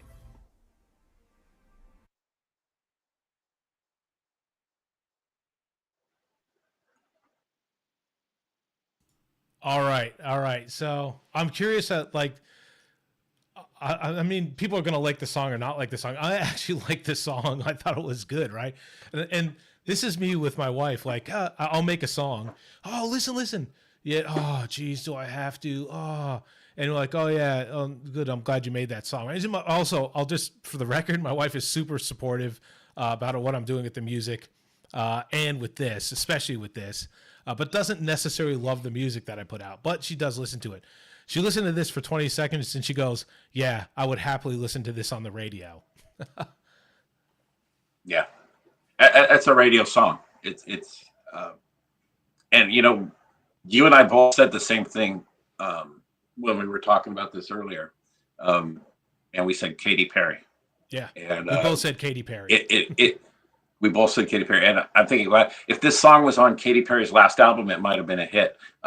You know, her album might have been a hit because it didn't do well. But this, you got a lot going for you here. I only have one problem with the song. I don't even want to say it what it is, because it's just that the video is awesome. The lip sync is well done. The character consistency is great. It's a catchy tune. Party Like It's 2099. That's my problem, is that when I first saw the title, not even listening to the song, I saw the title and I thought, oh, this is an update of a Prince song of, Prince 1999. Okay. And but then I listened to the song and it's not. I mean, I don't see anything, other than that one line, Party Like It's 2099. Otherwise, it's its own unique song. But I don't know how you can change the title either. I don't know either. You kind of have to. And there's a little bit of something too, but it might be unique to me because I watch so much AI stuff, is people lean on the pretty girl sort of stuff. So my initial 10 seconds was, oh, Jesus, another person that's leaning on showing boobs or whatever. But, I'm glad I stuck with it, which I generally do, But it's a good commercial song. It's very catchy. It's strong. It's got appeal. And then I think you cut the video before it ended, because I really liked the last little piece of the video after the song ended. There was cute. A bit of video. Yeah, it was cute. And it sold the whole video for me as a package. You know what sold the video for me? It was funny enough. It was the little bits in between were just normal people dancing along and having a good time. That was excellent. Yeah. It's just a fun summer pop song. Yeah. Yeah. So Yeah. what else? Oh, there was a question. There's a question just in a little bit off topic for this particular video, and I wish I saw who it was. I did see who it was. Sorry. I'll just answer the question. Someone asked the question, asked the question. Do you have videos on how to make music videos? Yes, I do. There's a few. You can check out my videos in there. There's a few getting started ones. I don't claim to be, X-BlueDivision. I can't make stuff like that cancer video. But I do teach you how to get started. There's Heijin is a good way to get, like a really basic way to get started, just to see how stuff works and all that stuff. So do that. So if you want to you have to get started. You can't be Party Like It's 2099 right off the rank, even though this is the first video on there. I suspect this person is in the community and does other stuff, and this is sort of another label that's sort of come across to me. So if you want to do that stuff, you can't start. That's not going to be your first video. Your first, I fully accept that the first time I do everything, it's going to be ass. Like I told myself, my first 100 YouTube videos are going to be crap. And you can watch my earlier ones. They're not even relating to this. Sound comes through in one ear. And then, one day I'm going to be able to make a Party Like It's 2099. But like you said, commercially, it ticks all the boxes. And sometimes people just want to tune out and listen to music and jump up and down. And the stuff like that goes on a playlist. Like you mentioned playlists, it fits right in with it. Some people just want to put 100 songs on a playlist for a party and not worry about going to Spotify every 2 minutes and putting a new song. So, yeah, well, we do that in our house quite often. We use Pandora a lot, and we just got several stations we've created on Pandora, and we put on it and just let it play the music, And so, again, if this was to come up on a pop playlist, I wouldn't know it was AI. I would think it was, a real artist. Just well done. And yes, the video is on YouTube. I'm going to link all these videos down after the show. They're not going to be there now, but I'll link them on later. And obviously this person must have done some work before, or something that we haven't seen, because it's really slick. Like you were saying, my first 100 songs were crap, and I think that's. I met Zanzibar like a month after I'd started making AI music, and I was doing some Battle of the Bands contest, and Zanzibar had a song in there, and I really liked this. I can't even remember the name of the song now, but and my song was crap, but he reached out to me, and this whole community is great about supporting each other, because it's about taking AI music farther. That's my my philosophy or my idea anyways, is that I really want, AI music's here. It's not going to go away, and let's make it the best we can. So. Yeah. Well, look, I sort of promised that I would pick a couple. Oh, Anthony, Deadeye. Awesome. Yeah. Thanks for that. Nice. That I would pick like something out of the chat and maybe get. Now this is the hard part, because technically, like right now, you're not watching the live feed.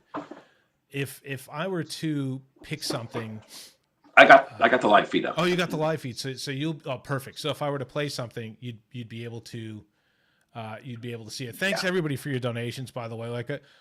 I never go into any of these things going like, I can't wait to see how much money I make out of this. I very much think like, how, please God, let the content be valuable, right? Like, that's what I think. So that you guys are putting donations there, like, yeah, that's pretty awesome. I really, really appreciate that. And I guess that's a bit of feedback that you guys are liking the feedback, are liking the content. So I appreciate that. And I will reach out to you guys after this episode to ask what I can fix. I know that some of the technical issues that I have, which is not actually as bad as I thought they could potentially be, which it's good to plan for the really bad ones and have it not be that bad. So I appreciate everybody, regardless of whether you did a donation or not, just seeing that there's comments coming through, and I see people I recognize and all that, and I'll talk to you guys in the Discords after. Thanks for that. So look, can I maybe get a few of you to, and I'll pick one at random and we'll watch it, and then Scott will pick it apart and talk about the commercial viability, and I'll talk about what I think about it. So go ahead and I hope I can copy paste out of that. Yeah, I should be able to do that. Send me something in the chat that you want us to review, and we'll play it, and we'll just talk. We'll probably do 2 of these. That's probably what we have time for. Otherwise, it's going to blow out to 1,000,000 hours. Who knows? We'll see. I can't even see how many people are here. Can you see how many people are in the live feed when you're watching live with the live feed? I don't see. No. No, you don't see it. That's fine. Probably best not to know either way. Oh, 59 watching right now. That's awesome. I love that. I love the community too. Anybody want to share their songs? Otherwise, I'm going to end up playing one of mine, and I don't want to do that. Mind you, this is a little bit behind. You know what? There's someone that was Byte-Sized AI mentioned. I'm going to get in here, go over here, out of here. I'm going to pull up.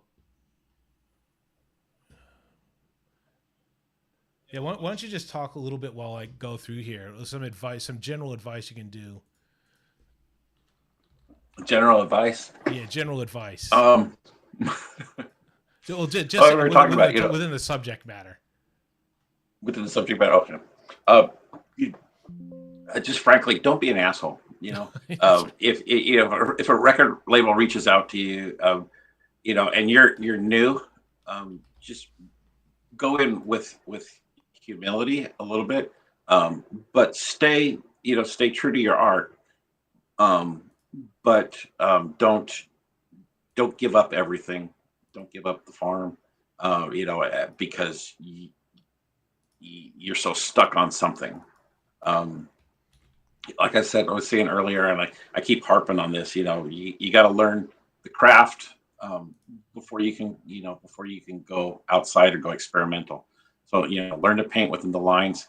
And then once you prove yourself there, then you can do whatever you want.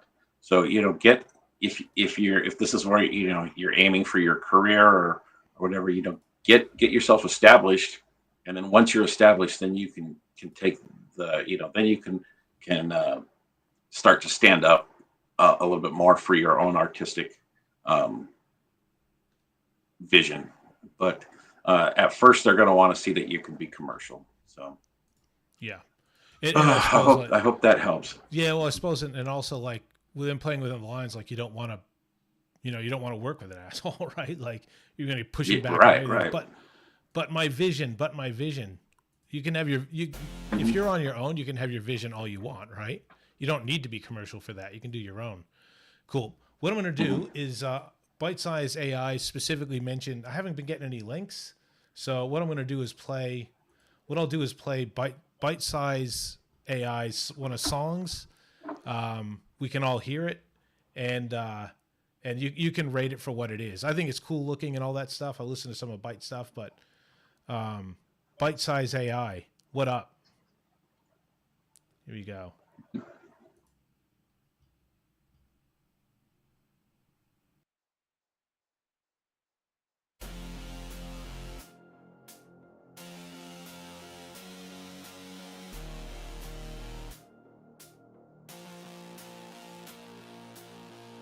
Heartbeat sinks with the LED glow. Fists up, feet stomp, feel the flow. Metal in my lungs, thunder in my chest. I bring the storm, no time to rest. Crank it up, wires hum alive. This beat's wired for overdrive. Locked in zone, I feel the spark. Built to burn and break the dark. Fire in the system can't cool me down. Baseline punching through every town. No scream, no screech, just full control. I light up clubs and melt the cold. Loco.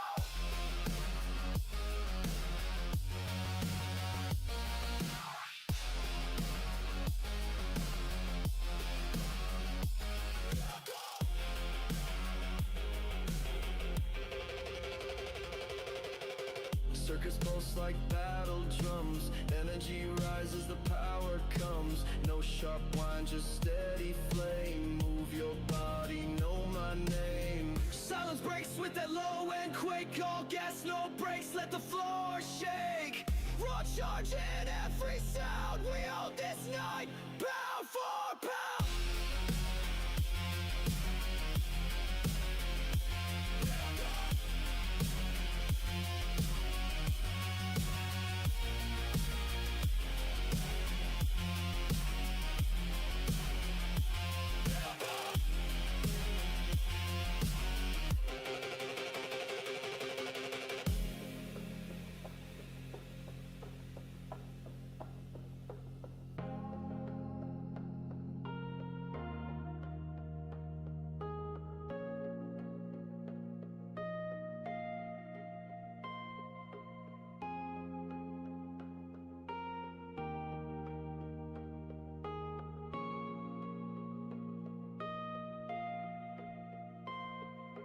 Fire in the system can't cool me down. Baseline punching through every town. No scream, no screech, just full control. I light up clubs and melt the cold.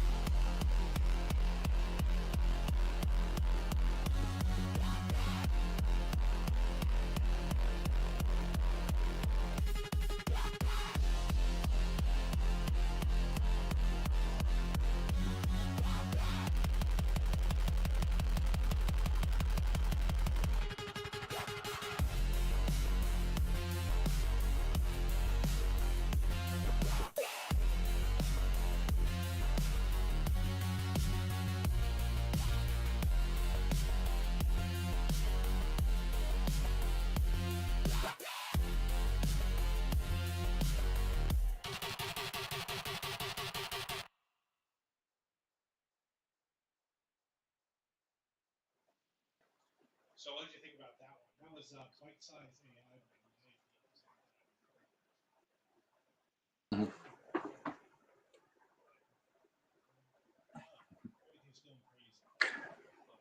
AI. I really like the video.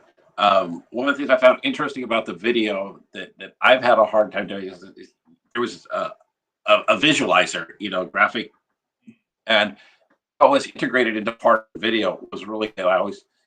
I like to see the some movement, some visuals, in time with the song, and that this person was able to integrate the visualizer into the background seamlessly was excellent. A real anime vibe. I've seen a lot of people saying that in the comment or in the chat, and that's true. And it is difficult. I know when the first opening scene reminded me of the old MTV cartoon Aeon Flux that used to be out. Really nice graphics. I think that the voice, I would work on the voice a little bit maybe again, it's up to the artist, the creator's interpretation of how they wanted it. But for me, I thought the voice was a little tinny, a little high pitch. I might have brought that down a little bit. Love the beat. Again, it's this is something that could get like a an underground following, or I could see in an anime or a cartoon, in some sort of film or something like that. So, yeah. Nice for just pulling one out of the chat. Good job. The thing is, like, yeah. So people were pointing out. I'm going, gee, where are the links? No, I would have thought that people would have posted up their songs, right? So apparently in the chat, those links are being blocked. So what I'm doing in the background, right, is I'm seeing that maybe people indicated that they had sent a link, and because I know most of these people that are there, I'm massively scrambling around in the background, going, okay, I'm going to go through my database. I'm going to quickly go to their channel, and I'm going to see what song, which I'm doing right now, which song they've had most recently, which one maybe that I've listened to. Like right now, I'm just about to go to Zanzibar's channel, because Zanzibar has been very active in the chat, and definitely over time has contributed. Everybody knows who Zanzibar is. Zanzibar is super, I guess, giving with his time. I don't think I have to hide it's Aaron, because Aaron basically posts through all the Facebook groups and all that stuff too. Who wants to see a Mac? We can post on your Discord. Well, you know what, guys, like this one, like give me all that feedback afterwards. That'd be awesome. Like the stuff that and that's a good idea. I should have probably had Discord open, but I only have 2 screens and I'm going crazy over here. Right. So I'm trying to keep it as seamless as possible, not look like I'm having a panic freak attack, and do the stuff that I can manage. If I had to manage the Discord at the same time, you'd probably see my hat catch on fire, which would probably be really good content for a short, but it wouldn't serve the purpose of having what you guys need to learn. Yeah. Papa Presents Stomp. Oh man, I should have done some Papa Present. There's so many good people in here with good things. But thanks, Byte-Sized Anime for Byte-Sized AI for that. And I'll just quickly talk about my thing on that too. Commercial success or not, this is the cool thing about our space, is whether it's someone's going to get signed or not, it gives people the ability to do stuff.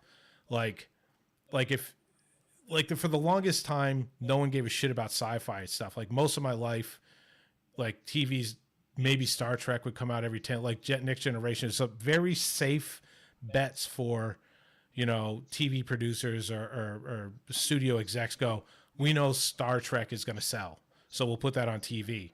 Okay, the ratings are dropping, we'll freaking cancel that show.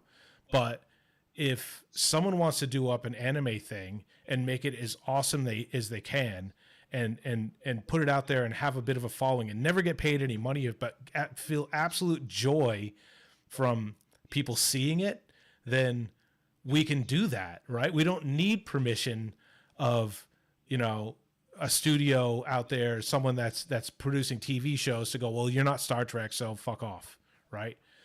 Or sorry for the swearing, but every once in a while I'm going to drop an F-bomb.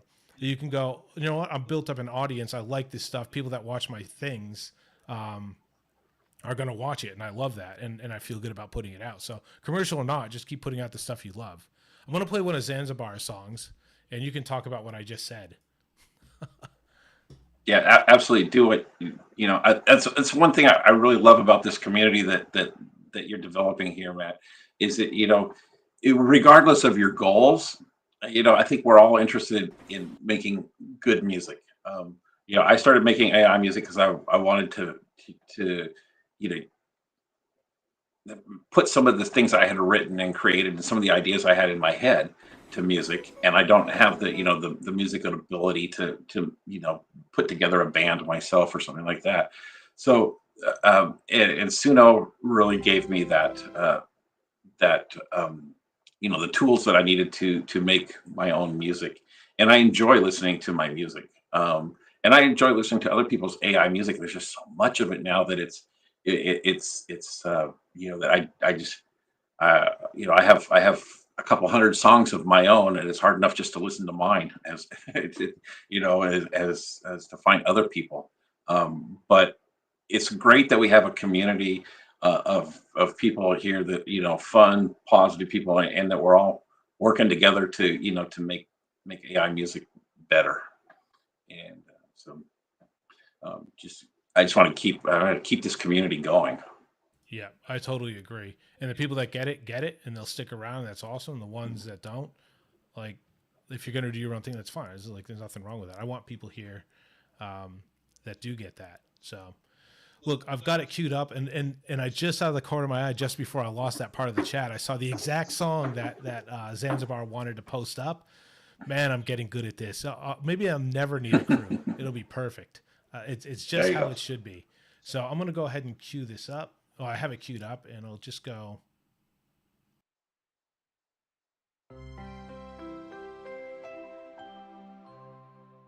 And sorry, guys, if the volume's not great, but it's max here.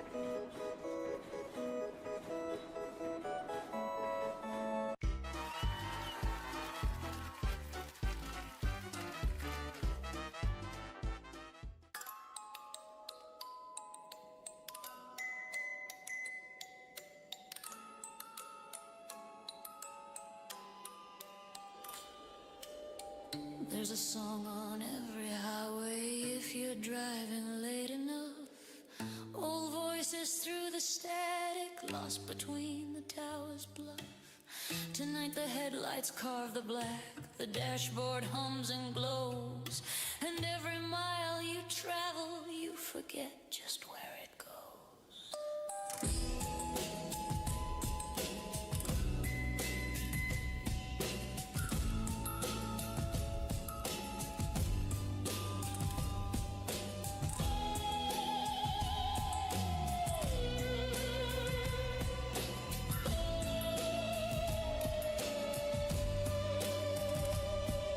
Yellow lines dissolve in rain, the wipers beat their time. The radio won't tune to home, just to whispers, just to rhyme. You're 15 miles from any town and dusk has bled tonight. A memory in your rearview glass, your taillights swallowed by the blight. Country roads, they call your name, but nothing here is quite the same.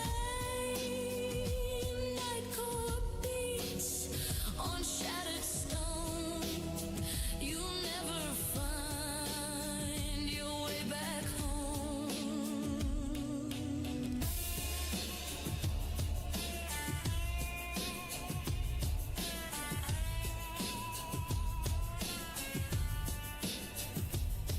There's a crossroads where the pavement cracks, a mailbox with no door. The trees lean in with wooden jaws, the shadows hunger for more. An old sign shivers in the wind, letters faded out by time. Tina me aches, see entry roads, but home's a place you'll never find. Country roads, they twist and turn.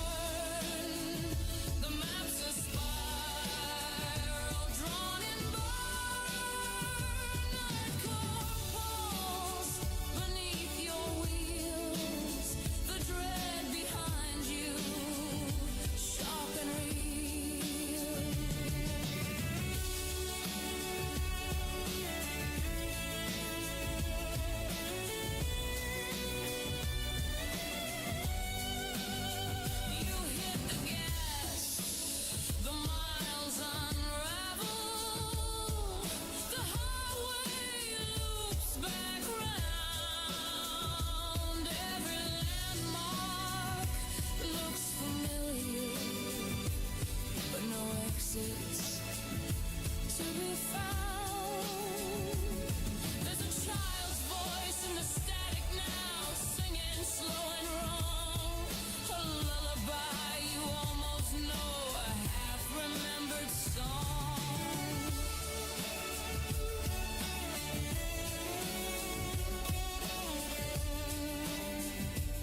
phone dies, the stars go out, the world's reduced to beams of light. Something paces just beyond the shoulder's hungry bite. A figure waves, a hitcher grinning, eyes reflecting brake light red. You drive right by, but in the mirror, they're sitting in your backseat dead. Engine sputters, radio bursts, 1,000 voices, one by one, dashboard flickers, air grows cold, you're not alone, but never done. Your memories blur like rain on glass, past and present blend and blur. You pass your own car on the roadside, but you don't remember her. High beams sweep across your face. Is it someone else or you?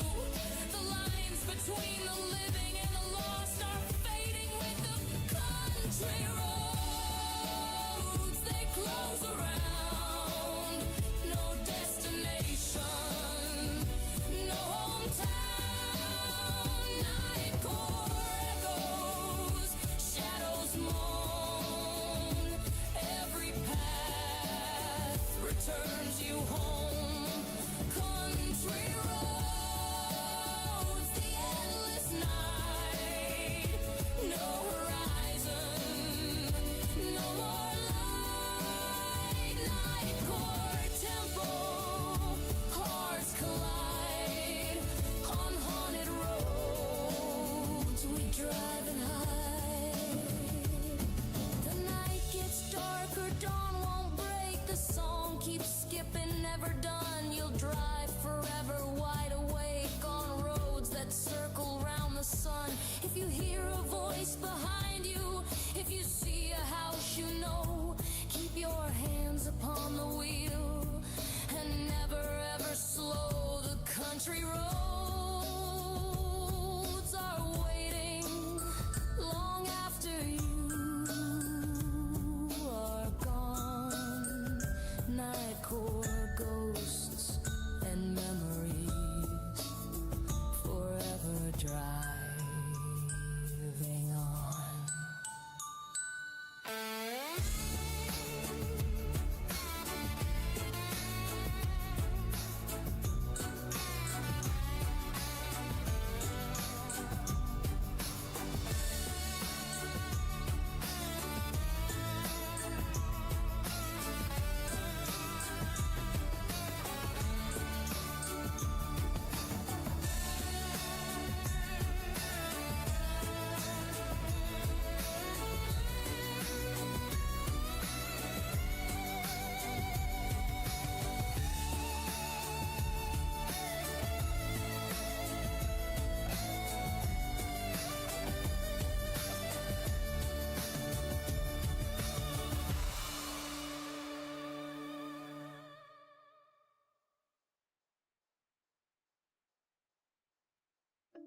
Need a boost.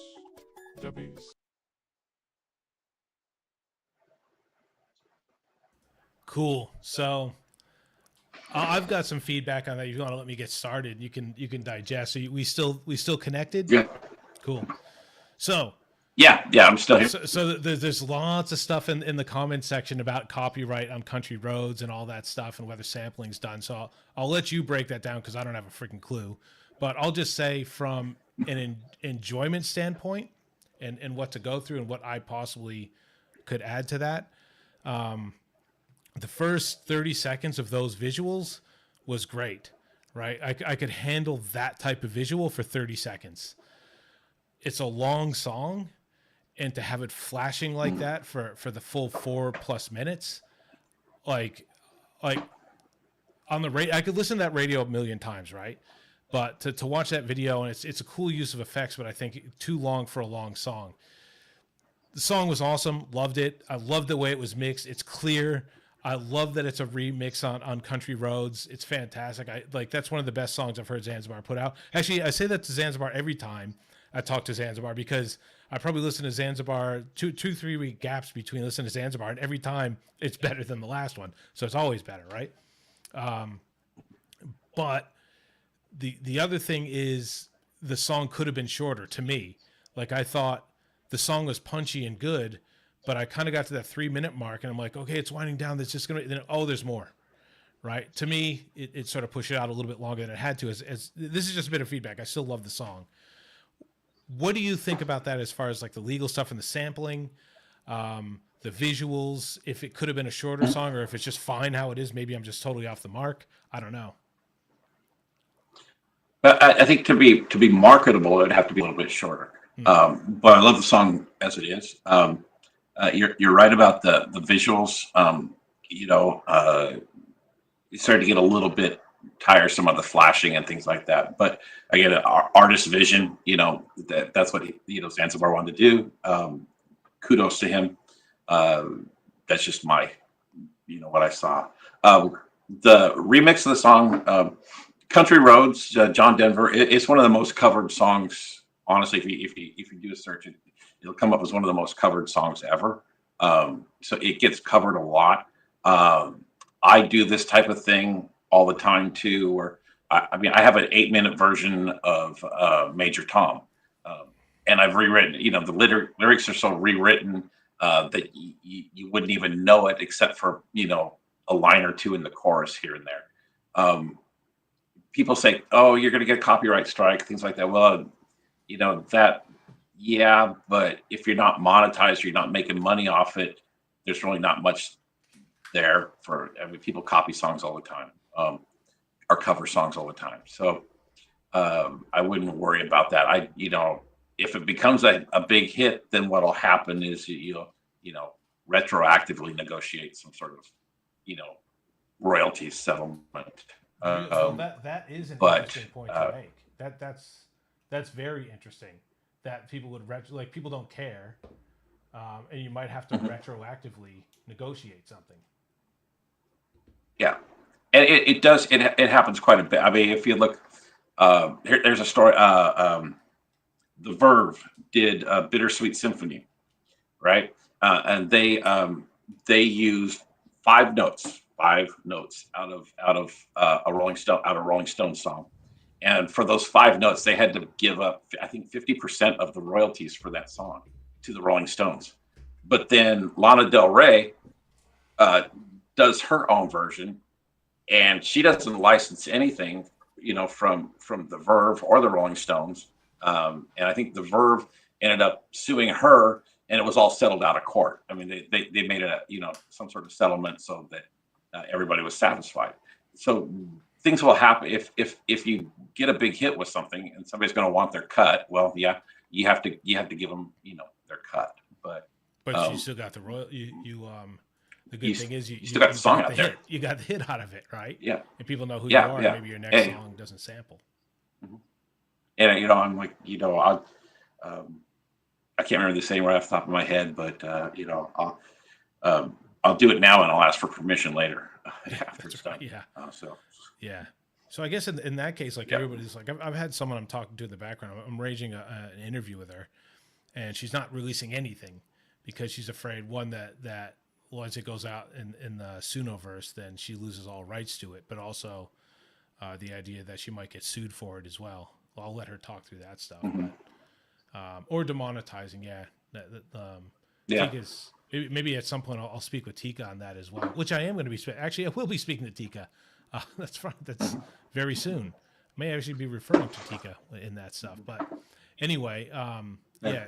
Yeah, I put my stuff out there, and I would be honored if somebody wanted to steal one of my songs. If my song was so good that somebody needed to steal it, I'd say, oh wow, thank you, and next time I'll be more careful and I'll have a bigger hit. So I'm going to jump in too. A few people have mentioned the ads. I clicked the ads thing just as this first thing. I probably won't have the ads come through in the future.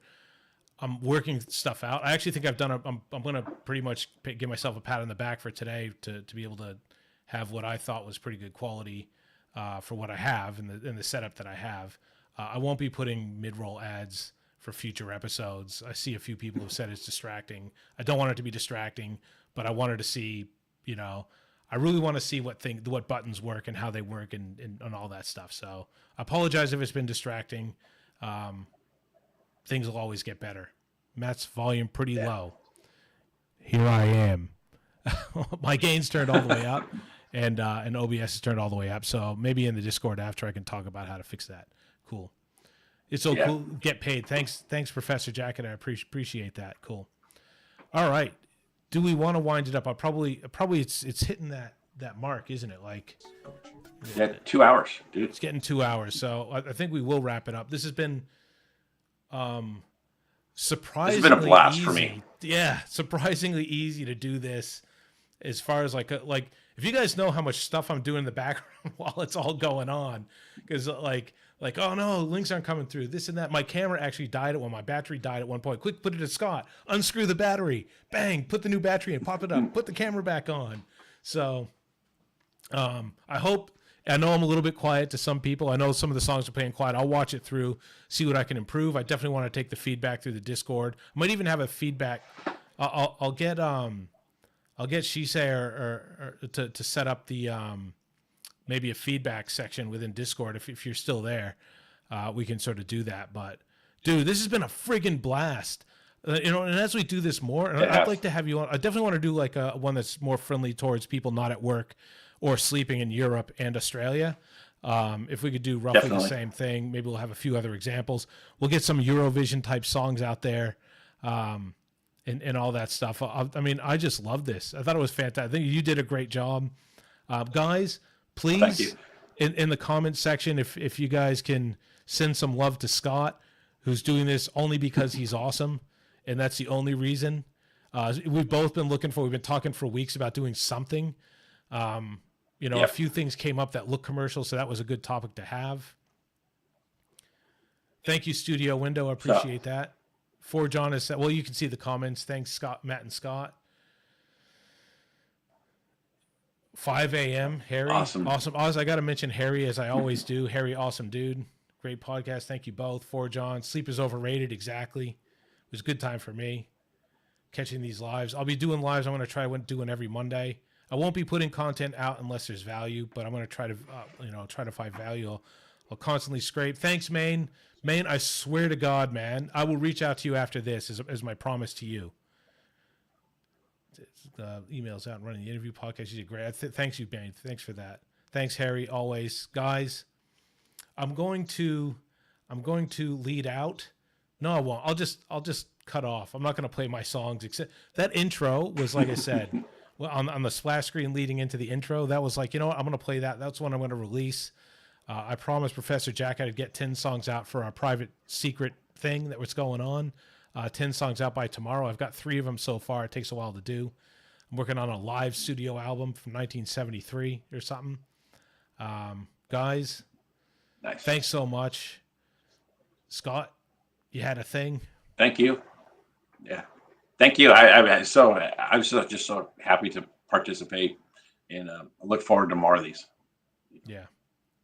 Dude, thanks a lot. Cool. Absolutely. I'm going to put down the, we'll start. No, I can't do I should have had an end screen. I could have played out, but what we'll do is say thanks everybody.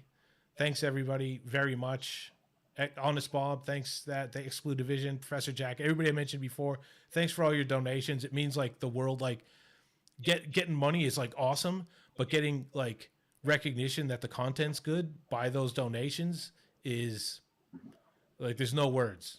Awesome. There's a word. Keep the channel going. Yeah, I'll keep it going. Thanks, guys. Thanks so much. Thanks, Scott, for coming. I'll get you guys in the emails and the Discord and everywhere else. Cheers.